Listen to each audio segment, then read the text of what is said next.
You're listening to the Greeks Gridiron. Now here's your host, Ethan Haristadoulou. Good morning, everybody, and welcome back to the Greeks Gridiron. I am Ethan Haristadoulou, and the Super Bowl has come and gone. The Kansas City Chiefs have cemented their dynasty in the history books.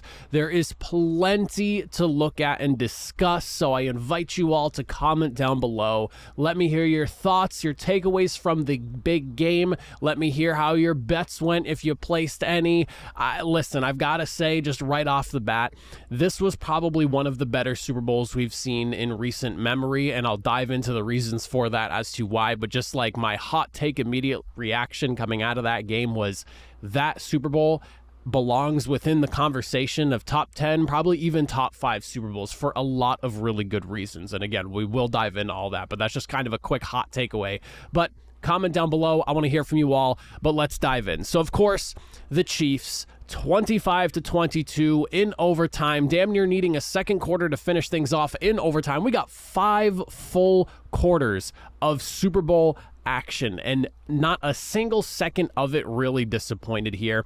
The champions, the Kansas City Chiefs, first team since the 03-04 Super Bowl champion New England Patriots, have now gone and repeated, with eyes now set looking forward on the elusive three-peat that has been unattainable by any dynasty to this point in the NFL's 58-year Super Bowl history. Patrick Mahomes claimed his third MVP for the Super Bowl off of a 333-yard performance. I find that rather fitting that it's a 3-digit 333 number for his third Super Bowl MVP. He had a couple of touchdowns with an interception as well. But before we dive into KC and all their winnings, let's talk about the San Francisco 49ers a little bit, because I had some takeaways in this game here as it was unfolding, and at the very end, I kind of went back and looked at some stuff here to just make sure I was confirming my thoughts. And I've got to say, I was really shocked at just the struggles and inability to run the football effectively. And it did feel like at certain points there were some plays that went really well for San Francisco as far as running the football went. But there were also some plays, and it almost felt like more often than not that they were getting stuffed right at the line of scrimmage, or maybe gaining like a yard or two at best. And I saw some people, because I love scrolling through the social medias, Twitter and Reddit, to see people's reactions from both sides of things. And there were 49ers fans, screaming and shouting about not running the football enough. But at 3.5 yards a carry, and the amount of times I felt like I was seeing San Francisco get stuffed at the line of scrimmage to a Kansas City Chiefs defense that has not necessarily been great at stopping the run, I was a little surprised by all that. Between the inabilities to run the football and then just the untimely mistakes and turnovers that really cost them this game is going to probably sit there and haunt them for at least this entire offseason, and maybe even further down the road as well. You obviously had the opening drive fumble from Christian McCaffrey, which was very uncharacteristic of him. He's typically very safe with the football there, and they were driving. That honestly, that drive, in my opinion, as somebody that was just watching the Super Bowl, felt like it was an opening touchdown drive for for San Francisco. And Christian McCaffrey putting the football on the ground right there is not something I had on my bingo card by any means. And then on top of that, you go back to what kind of really swung this game, in my opinion, towards the Chiefs' way. That punt that went off of the player's ankle and then just all hell broke loose ultimately ends up being a Kansas City recovery, which leads to a one-play Marquez Valdes-Scantling touchdown from Patrick Mahomes. Not only is it the mistakes, but it's like the timely manner of said mistakes. You like to look at the first drive as like a tone setter. It really is kind of the way that you essentially announce to everyone, here we are, this is us in this big game here. And to open that drive with a fumble sets a sour tone. And then obviously that pull punt situation there with what I thought was a muffed punt at first, but obviously going off the ankle of a player, that was also a very untimely situation, because Kansas City at that point, their offense felt kind of dead in the water. Like, yeah, they had a couple of field goals, but beyond that, they were just unable to get themselves into the end zone. And then you just plop them right there in the red zone, and boom, one play in and you score. It just felt like the defense wasn't ready for it. They were ready to get off the field, and then you ultimately wind up letting up a touchdown. So it was just the untimely nature of some of those big mistakes.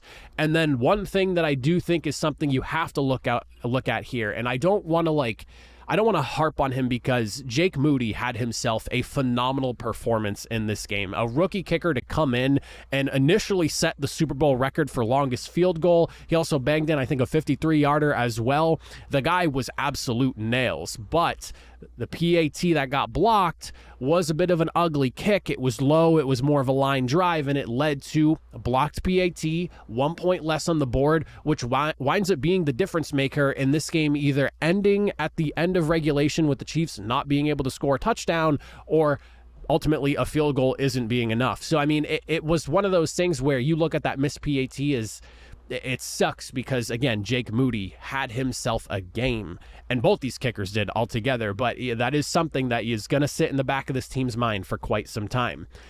As for Brock Purdy, because I feel like this is something that I definitely think is worth discussing here. Brock Purdy, man, he is the franchise guy that San Francisco needs. Brock Purdy had himself a very, very good game. And I like to stop at the word good because I don't know if I could say great game. And in large part, it had to do with just a handful of missed throws in weird situations and you know, having some throws get tipped at the line of scrimmage as well. Purdy is the guy. And I, in my opinion, think he will be there for at least the next 10 years, maybe more, in San Francisco. Being at his age, being so young, I feel like youth, inexperience, maybe some nerves, even though he looks as calm, cool, as collected as anyone. I will say that Purdy has one hell of a poker face. I don't want to sit here and act like he's shaking in his boots by any means, but you're playing in the Super Bowl in your second year in the NFL. You are a very young man. Like, the nerves are going to get to you. If people are sitting on their couch being nervous, there's no shot in hell in that game. There's not even the slightest bit of nerves affecting each and every single one of those players, no matter how hard they may look like it's not bothering them. Everyone is nervous. And in that capacity, in that situation, in the quarterback spot, I feel like youth and inexperience might have just gotten Purdy a little bit. But at the end of the day, I do really think it's worth stressing, in my opinion, that you need to look at Brock Purdy no longer as just some game managing guy, because he put them in situations to win that football game a handful of times. He is their guy. He is a franchise quarterback, and I think that the 49ers can continue to build around him, and he's only going to get better. A lot of people are forgetting this is only his second season, and he's only played like a season and a half of football at this point. And he just brought the team from NFC champions last year, or potential NFC champions last year, to now runner-up in the Super Bowl his second season. Not anybody can just do that. And I hate the narrative that he's just some game manager. He's just some game manager. It's more than that. It is more than that. It's funny because people wrote this same narrative about Tom Brady, and I'm not comparing him to Tom Brady, but Tom Brady was a game manager for at least the first 4 or 5 Super Bowls he had, it felt like. And envy and just jealousy seems to get in people's way because they're toiling around at the bottom of the NFL rooting for their favorite team, or as analysts just can't seem to accept the fact that the final pick of the 7th round of the NFL draft is somehow leading his team to back-to-back NFC championships and then a Super Bowl appearance in year number 2. He's a franchise guy. Now, am I going to sit here and say he is a top 5 quarterback in the NFL? No, but he's a franchise guy in the sense that the 49ers can absolutely build around him and continue to contend with him at the quarterback position. And I think he proved that very much so within the last year and a half of football that he's been playing for San Francisco as their starter. Now, San Francisco 49ers aside, you look at the Kansas City Chiefs. I really think to highlight this entire season, to have some of the mistakes you had in this game, but still ultimately come away victorious, it is just like it was their season in a nutshell, and it was kind of like wrapping the bow on the gift that was this entire season for the Chiefs. With 7:22 to go in the first quarter, technically, of overtime, because apparently if that time had run out, they were going to go play into a second quarter. I was not aware of that being the case in the Super Bowl's overtime situation there. That's not what I thought was going on. I just thought you had a full 15 to play. But no, it was literally a new game, as Vinovich said at the start. It's literally an entire new game. If the clock hit 0 there, the Chiefs were going to have the ball on the other side of the field, right in front of the end zone, with a handful of plays left to finish things off if they could. But 7:22 to go, first quarter of overtime. Mahomes gets the ball. with all of the struggles you saw from this team this season, it wasn't a certainty. It absolutely was not. Even the drive that ultimately led to the game-tying field goal for Kansas City prior to overtime, it was never a guarantee. Like, yes, it's Patrick Mahomes, but we've seen them come up short, and we saw them struggle a lot. And it wasn't necessarily on Mahomes. Maybe it was on somebody else. And so I felt like, as somebody who has constantly believed in what Patrick Mahomes is doing throughout the large majority of his career, and just it wasn't a safe bet, but I still knew you have a shot.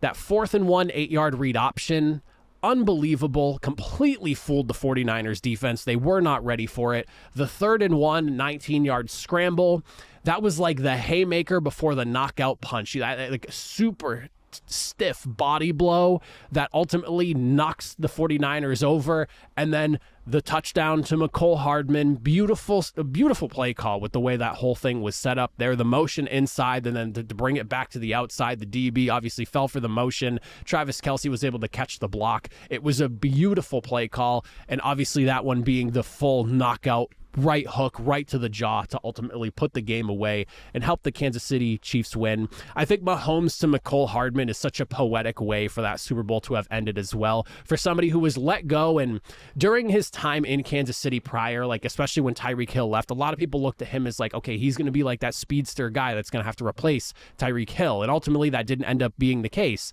And now you come back from the New York Jets, you're playing with the team that drafted you, that let you go, that let you walk away, and now you come back, you're in the Super Bowl, and you catch the game-winning touchdown, and you don't even realize it. It's just a whole poetic situation, but it wasn't without its struggles, though. Absolutely not. I mean, I think it's worth pointing out, Patrick Mahomes, first interception in like 7 playoff games. Of course, it's going to be against the 49ers. Of course, it's going to be in the Super Bowl, a team that basically lives and dies off of forcing offensive turnovers with the way the San Francisco 49ers defense plays and how aggressive they are. And then, of course, that early loose hands fumble from Pacheco as well. It had all the makings of a typical Kansas City Chiefs game, and Kansas City Chiefs win from this season. It wasn't pretty, and I saw a lot of people saying the same thing. The Chiefs didn't even play that great this year, and they're still winning Super Bowls. What the hell does everyone else in the league have to do to be able to stop this dynasty? And it's like, who knows? Who knows? But it was an awesome game from start to finish. I loved how competitive this game was. And the reason earlier that I was saying that I personally thought that this game was one of those better Super Bowls in Super Bowl history, like top 10, potentially even top 5 argument, is because it started out as a defensive slugfest. You were not just getting points, and that in large part has to do with the football field conditions being the way they should be for a Super Bowl matchup. A perfectly manicured, well taken care of grassy field. It was beautiful. Nothing like the crap show that we saw last year with the way that football field looked like in the Super Bowl. That Super Bowl is only as high scoring as it is because of that field, because both of those defenses were far better than that field allowed them to be in last year's Super Bowl. So you had the slugfest in the beginning. It was a defensive nail biter. Whose offense is going to be the one to make the big play? And it was ultimately the San Francisco 49ers. And, you're sitting there wondering, what's going to separate this game here? Whose defense is going to let up the big play? Because you're nail biting the entire time. You're seeing 3 and outs, and offenses maybe getting a first down or 2 before punting away. The defenses looked awesome in the first half. And then ultimately the war of attrition, teams getting worn down, the defenses especially in the second half. That's when things start to open up. For me, that is what ultimately culminates into somewhat of a perfect type of football game. You have that defensive standoff early because everyone's juiced up, ready to go, and defenses always play better earlier in games than they do later because of obviously being more tired later on in matchups. But I had all the makings. And then to couple it with the fact that you're looking at 2 kickers holding what was probably one of the most low-key ultimate battles in Super Bowl history, one-upping each other. You had Jake Moody, who goes ahead in the second quarter, sets the Super Bowl record for longest field goal at 55 yards, and then Harrison Butker, watch this, here's a 57-yard kick in the fourth quarter, nails that as well. It was one of those small little things happening in the Super Bowl that you just don't really realize is going on, but it was literally history before your eyes, and not only history history once, but twice, with both kickers knocking in record-long field goals. I thought that was really awesome to see. Coupled that with the fact that Juwan Jennings became the second player in NFL history to both throw and catch a Super Bowl pass, or throw and catch a Super Bowl touchdown, that is, being the only other guy to have done that, Nick Foles, when the Eagles upset the Patriots back at Super Bowl 52. And then you have like both special teams as well playing really, really well. Both the punters were averaging nearly 51 yards per punt. I mean, you had a truly complete game. It started out the way a good game should in a defensive standoff. Special teams are doing a really good job, barring like one big mistake from the San Francisco 49ers, which ultimately ends up being a +1 effort from Kansas City to recover that football there and put them in position to take a go-ahead score at that moment in time. And then, of course, just the way the game ends, the offense is starting to really take it to tired defenses and, Patrick Mahomes finishing things off in the final seconds of the first quarter of overtime.